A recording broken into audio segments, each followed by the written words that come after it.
101 years ago, Warner Brothers Pictures was founded.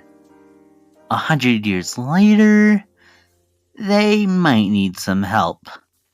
Let's continue where we left off. Again, in June of 2023, The Flash was released in theaters. And people were like, oh, this is the restart point of the DCEU. This is where it all ends.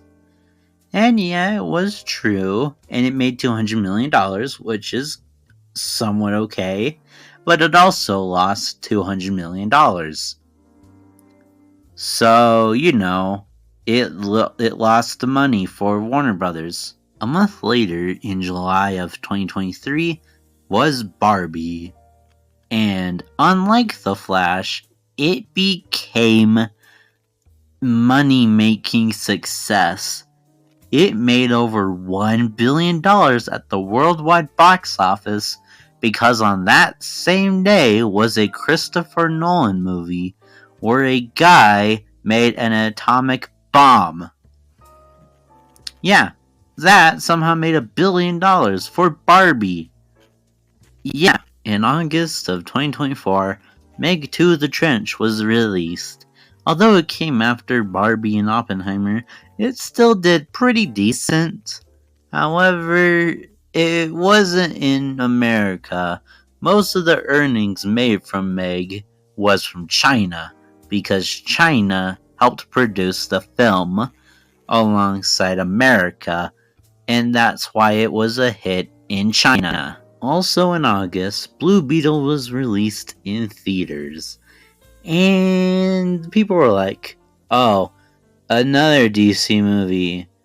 Yay. They didn't watch it. They did not watch it. It barely made money even if the critics were good with the film. Yeah, sorry Blue Beetle. At least you get to stay in the new DCU. Going back a bit. In May, HBO Max was rebranded into Max?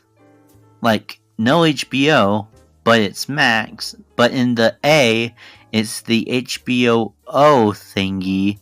So that means it's HBO Max, sort of, but they rebranded it with new content like a Gremlin series and a Clone High revival.